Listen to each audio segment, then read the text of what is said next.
Qué poco se escuchaba antes sobre eso, ¿verdad? No era muy frecuente que alguien manifieste este tipo de molestias estomacales, pero ahora sí, se escucha y cada vez más. ¿Qué tal, licenciada? ¿Cómo estás? Buen día. Buen día para todos también en sus casas. Y bueno, como decías, antes se pensaba que la celiaquía era algo tan poco común de una persona cada 10.000 personas. Sí, ¿y era realmente eso. así? ¿O? No, y ahora, o sea, en Estados Unidos, que es el país donde más se está investigando, en Europa, se vio que más o menos el 2% de la población, del 1 al 2% de la población, sufre de celiaquía. Es una enfermedad un poco complicada de diagnosticar, pero se puede. Es decir, en general se presenta en dos etapas de la vida. En la primera infancia, cuando el niño empieza a consumir alimentos, que es más o menos a los 9 meses, ahí se pueden manifestar ya los primeros síntomas como las diarreas, las dispepsias, molestias estomacales. Entonces también suele haber, por ejemplo, falta de crecimiento, la curva de estatura. El niño tiene que ingerir, o sea, a través de la leche materna también puede presentar algún tipo de síntoma. No, en general no una presenta. Vez que empieza a comer, una vez que empieza a comer, recién comienza con los primeros síntomas de esta intolerancia. ¿Y después ya de grande también? Y de grande. Una vez que presenta el niño, podría haber un periodo donde no manifiesta síntomas, pero sigue siendo celíaco y sí o sí va a tener una recidiva en algún momento. O la segunda etapa es después de los 30 años. Después de los 30 años también hay un gran grupo de personas que van manifestando. Asimismo también puede ser durante la adolescencia o en otras etapas de la vida menos comunes. ¿Y no se pero cura? esos son los dos.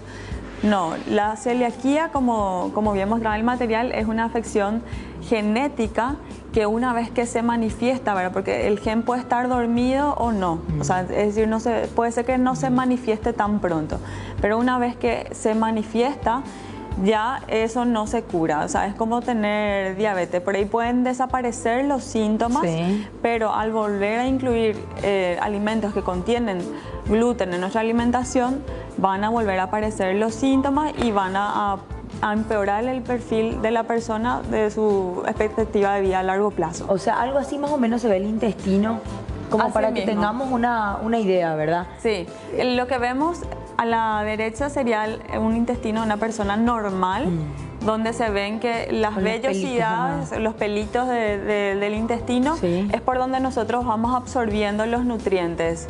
Y son totalmente normales, están larguitos y están bien separaditos. Y vemos que, bueno, acá en la otra imagen sería de una persona que puede estar enferma de cualquier tipo de enfermedad también intestinal o un celíaco, donde en general se presentan las atrofias, es decir, que estos pelitos no crecen en tamaño y también disminuyen la cantidad, y lo que pasa también es que se deforman. Sí. Entonces eso impide la absorción de los nutrientes, por eso es que en general tienen esas diarreas. Y también esto lo que hace es que no podamos absorber diferentes minerales, vitaminas, y nos van manifestando síntomas de deficiencia alimentaria, es decir, tenemos un síndrome de mala absorción de alimentos, lo que se determina. O sea, tenemos falta de calcio, falta de vitamina A, falta de vitamina C, o sea. ¿Y qué comemos entonces? Bueno, la dieta de una persona celíaca es excluir totalmente estos 4 alimentos que contienen gluten, que son el trigo, la avena, la cebada y el centeno, y cualquier alimento que pudiera estar contaminado o que pudiera contener esto de manera artificial. Por eso hablamos mucho de que los alimentos de origen natural, por ejemplo las frutas, las verduras, de repente el arroz, las carnes, no van a contener gluten, ¿verdad? La leche no debería de contener gluten. Pero en una misma mesada yo no puedo amasar una masa de pizza y también preparar un vellú para una persona, porque lo más probable es que se contamine. Es lo más probable que se vaya a contaminar. La sensibilidad de la persona celíaca también es muy particular. No todo el mundo tiene el mismo punto de sensibilidad.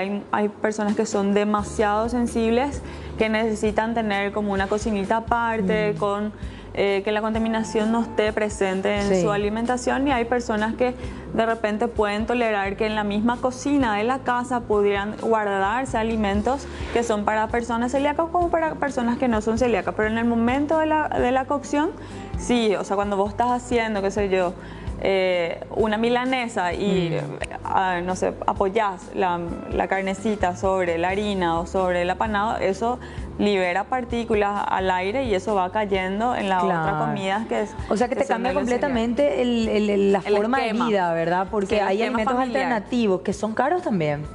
Sí, realmente muchos de los productos industrializados para los celíacos son caros, pero si uno sabe elegir y si ve las alternativas que no son tan industrializadas, es básicamente comer lo mismo que como una persona normal, pero excluyendo la avena, el trigo y todos los panificados. Eso se reemplaza por las harinas de arroz.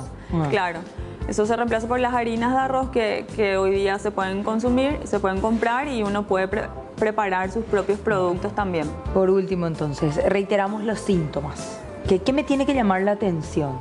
Bueno, en general cuando se empieza a incluir entonces la alimentación, si tu bebé manifiesta llanto o irritabilidad, si tiene diarreas recurrentes, si no está creciendo, también se manifiesta. A nivel cutáneo también puede haber como salpullidos, pero en general es más bien las diarreas constantes. Entonces eso al pediatra le va a llamar la atención enseguida, porque en las curvas de crecimiento va a ver de que no está creciendo lo suficiente tanto en longitud o en altura como en peso. Le va a costar mucho y va a tener como un estómago así bien prominente, de que está todo inflamado, cansancio. El cansancio también cuando hay una fatiga crónica sin ningún motivo, es decir, duerme bien pero siempre está cansado, no quiere jugar. Entonces esas son llamadas de atención muy grandes. Y también los análisis clínicos. Se hacen los análisis de sangre y ahí salen, por ejemplo, los anticuerpos, antitransglutaminasa, qué sé yo, y por ahí puede haber una anemia. ¿Y sale la prueba de alergia también en esta que te no, es un análisis de sangre? Sí. Entonces va a salir ahí en el análisis de sangre eso principalmente, y si tiene, por ejemplo, anemia o deficiencia de algunos nutrientes, que es por el síndrome de mala absorción que está teniendo. Al retirar totalmente el gluten de la alimentación, la persona se vuelve una persona totalmente normal, sin ningún inconveniente.